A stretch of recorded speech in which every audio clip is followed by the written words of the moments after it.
Assalamualaikum warahmatullahi wabarakatuh. Teman-teman KDKMP se-Kabupaten Kepulauan Selayar menindaklanjuti beberapa permintaan penjelasan ya. Jika salah satu pengurus atau pengawas Koperasi Desa Merah Putih menyatakan mengundurkan diri ya, atau beberapa pengurus yang menyatakan mengundurkan diri. Ini banyak yang meminta kepada saya melalui via telepon, bagaimana sih Pak caranya kemudian perlakuan KDKMP itu ketika ada salah satu pengurus atau beberapa pengurus pengawas yang mengundurkan diri ya. Dapat saya jelaskan bahwa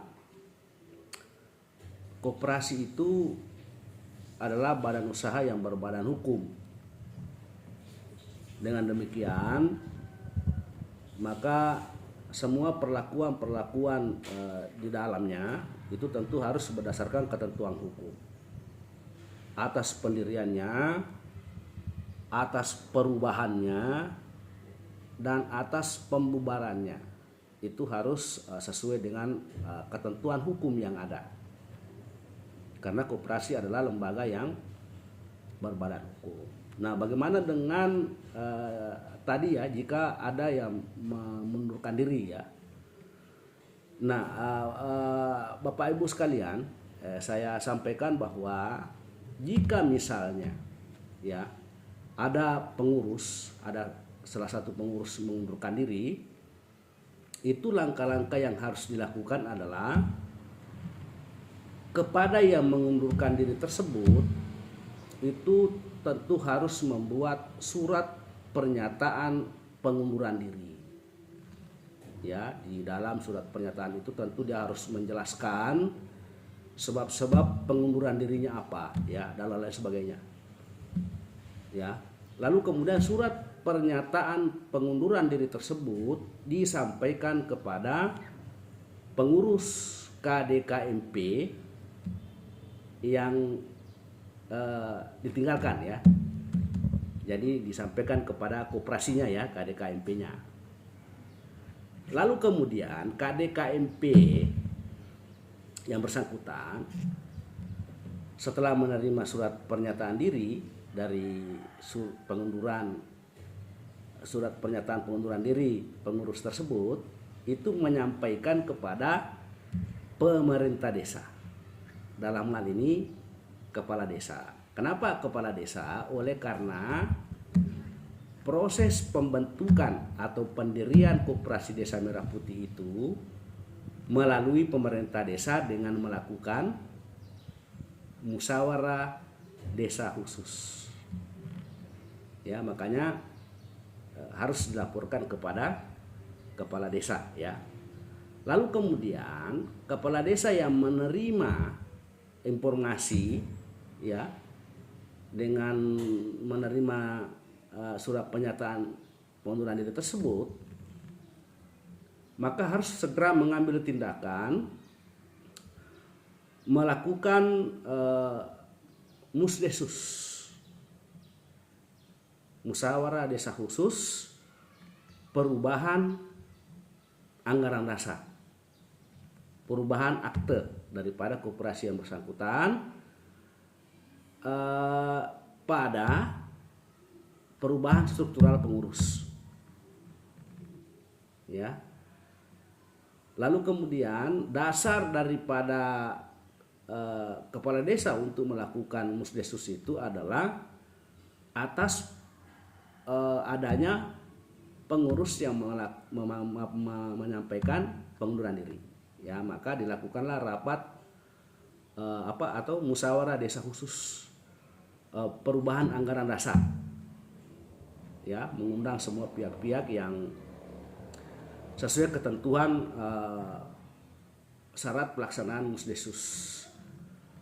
Lalu kemudian bagi koperasi itu merupakan rapat anggota ya. Bagi koperasi itu merupakan rapat anggota perubahan anggaran dasar. Bagi koperasinya ya, KDKMP-nya.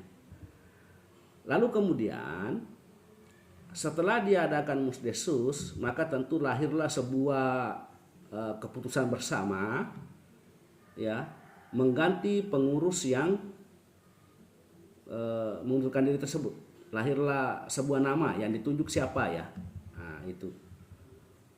Nah, dari hasil keputusan Musdesus tersebut, penunjukan pengganti itu nanti termuat ke dalam berita acara Musdesus dan berita acara rapat anggota perubahan anggaran dasar ya. Itu jadi dibuat dua ya, dibuat dua rapat berita acara perubahan pengurus Musdesus ya, KDKMP ya, lalu kemudian rapat anggota perubahan anggaran dasar ya, itu dibikin berita acara ya. Lalu kemudian berita acara tersebut ya, berita acara tersebut itu dilaporkan kepada satu kepada dinas yang membidangi koperasi, yaitu kita sampaikan ya. Lalu kemudian selanjutnya berita acara tersebut juga kita menyampaikan kepada notaris pembuat akta koperasi untuk melakukan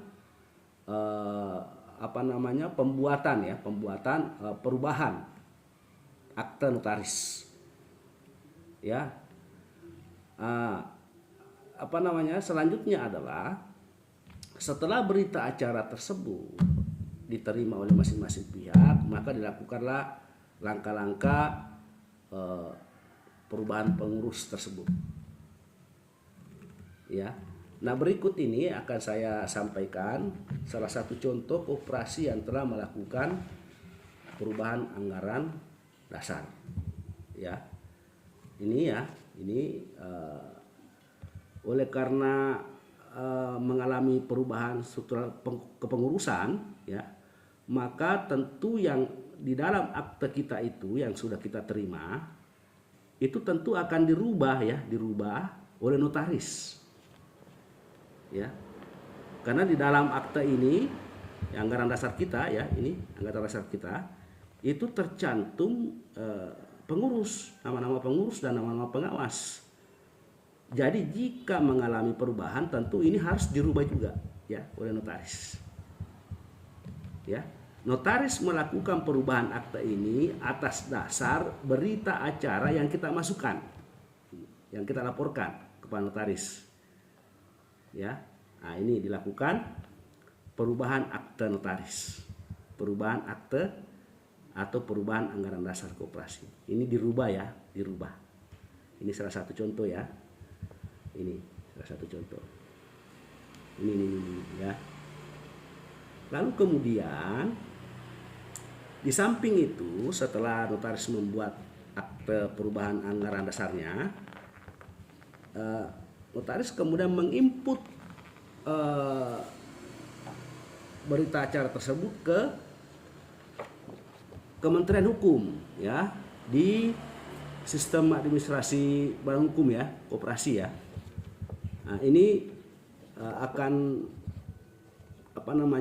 terbit juga ya setelah diinput oleh notaris, maka terbitlah SK AHU perubahan ya, karena daftar nama-nama pengurus yang telah kita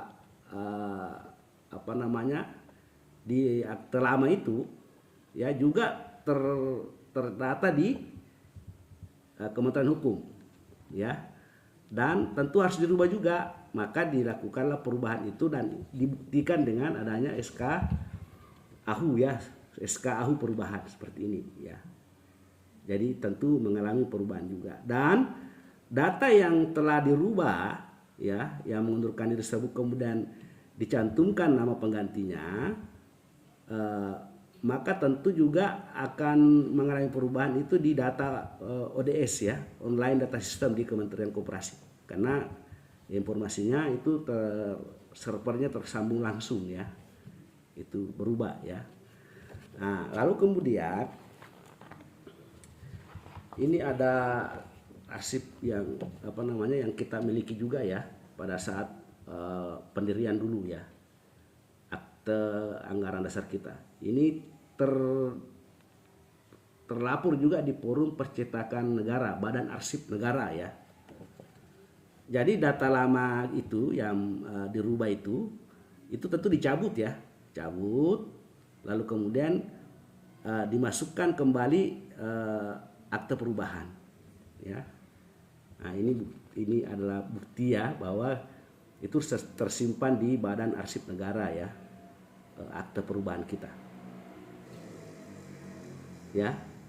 Nah, ini harus dilakukan ya, harus dilakukan oleh koperasi yang mengalami perubahan pengurus atas pengunduran diri ya, apalagi yang mundur karena meninggal ya, itu tentu itu satu hal yang pasti. Lalu kemudian Bapak Ibu sekalian, inilah konsekuensi atau hal-hal atau risiko yang diterima oleh KDKMP ketika ada pengurus mengundurkan diri. Ya, untuk itu bagi pengurus yang mau mengundurkan diri harus berpikir berpikir keras ya, jangan sampai mengundurkan diri lah, dan segala sesuatu atau persoalan yang muncul yang bisa kita atasi ya dengan menjalin komunikasi yang menjalin komunikasi yang terus-menerus sehingga kita bisa mencari solusi ya. Pengunduran diri itu adalah alternatif terakhir. Bagi pengurus atau salah seorang yang mengundurkan diri itu tidak ada masalah sebenarnya ya. Kalau mau mengundurkan diri silakan saja ya.